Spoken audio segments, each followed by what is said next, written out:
Ito ay rated SPG. Striktong patnubay at gabay ng magulang ang kailangan. Maaaring may masiselang tema, lengguwahe, karahasan, sexual, horror o droga na hindi angkop sa mga... Tuluyan na ngang nakalaya sa kulungan nito ngang si Emma sa tulungan nito ni Mookie dahil nga ay lumaban nga itong si Mookie dito nga kay Olive na kung hindi iurong ni Olive ang kaso nga laban dito kay Emma ay magsasalita nga itong si Mookie na sinasaktan nga siya nito ni Olive sa mga DSWD nang sa gayon nga ay makalaya na rin nga itong si Mookie kay Olive.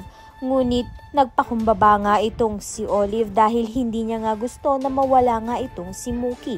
Kaya naman nga't inuurong niya nga ang kaso laban nga dito kay Emma at napakawalan nga ito. Ngunit nang makalaya naman nga itong si Emma ay nagpaalam nga siya dito kay Mookie na iiwan niya na nga ito at magpapakalayo na nga sila ng kanyang asawa.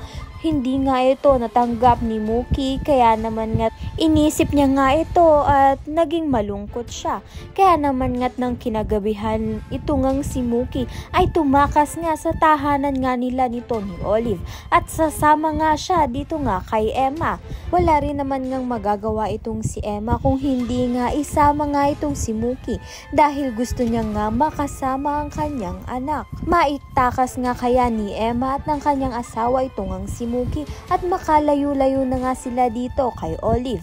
Ayan at iba pang dapat nating pakaabangan. Maraming salamat sa iyong panonood.